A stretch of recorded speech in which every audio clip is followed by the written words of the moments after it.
standing up and saying, hey, this is not true, this is not right. And that's something that Harvey Milk sort of, that was his message. He didn't want us to blend in at all. He wanted us to stand out, and so that everybody could recognize that we are a powerful force. Right, and he started doing this when he was, I guess, before when he was in his early 40s. Mm-hmm. Yeah, so it's amazing. It's amazing. It's just amazing that he is able to do so much in such a short amount of time, and that his death was not, did not have any meaning. It did have an incredible amount of meaning, and that's what's really, turning a tragedy into something positive is what's really important. Yes, very true. Right, and if he actually wasn't assassinated in 1978, today would mark his 80th birthday that we'd be celebrating. That's right. Well, thank you so much for having me on your show. I'm going to give you back to... All right, thank you. And for our if anybody wants to say hello to me, it's jasonstewart.com, Stuart. And I love you all more than life itself. Happy Harvey Milk Day. Thank you, Jason. Thank you, Jason. Take care, sweetie. Great. Thanks, Jason. Hi, Colin. Hey, Curtis. How you doing? I'm good. So, the week of events that St. Louis is having for Harvey Milk Week in St. Louis. Now, who is actually sponsoring all of these events? Well, it's a number of different groups, actually. I would say that our group, Show Me No Hate, is probably the kind of the one that got everything going. But we've gotten Trans Haven involved. They're a group for trans equality run by Robin Carolyn Montague. Promo, which is run by A.J. Bockelman. I know you guys in Kansas City have a faction of Promo because it's a statewide thing. Yes, we do. And then... Is Show Me No Hate, is that in Kansas City too, or is that just in St. Louis? Well, it was started in St. Louis by Ed Reggie, who unfortunately couldn't be here, and his husband, Scott Emanuel. And really where they started was on the marriage side of things for marriage equality. And they decided, well, I guess when Iowa passed same-sex marriage, they went up to Iowa to go get married, and they decided to take a busload of people with them. And now they've had, I think they just did their 5th bus, and they're working on their 6th. And then they also took a bus out to the National Equality March, which was out in D.C. back in October, and that's kind of when I started getting involved with Ed. But they really do great work, and so they've really kind of extended beyond just marriage equality, and they really work on, full federal equality on all levels. Repealing Don't Ask, Don't Tell, getting INDA passed. On a Missouri statewide level, we have one for Missouri Non-Discrimination Act and the Safe Schools Bill, which puts sexual orientation and gender identity as a protected class in the state of Missouri. So we really do quite a bit. And that's really kind of who spearheaded the Harvey Milk Week. When we were up in Chicago, we went to the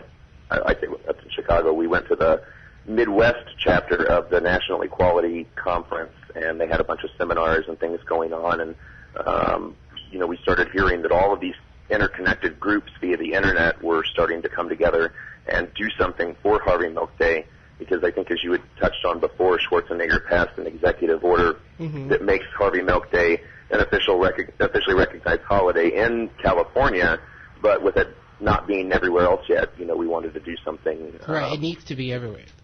Yeah, exactly. Harvey Milk was a hugely important figure in securing our rights, protecting our rights, really, in that time. And, we just need equal protection, I think, and Harvey Milk gave it to us, and it really set a lot of balls in the air. So yes, it did. Right, Colin, you're actually calling in from St. Louis, and this is great. Thank you so much. But and this is great insight, for people us here in Kansas City to understand how St. Louis is actually celebrating and this honor of Harvey Milk today. Is there a march going on right now as we speak, or something, or? Well, it just ended, and okay. We just got finished. What we did is we started in St. Louis. We have our own little, I guess, gay Castro area, and it's called the Grove.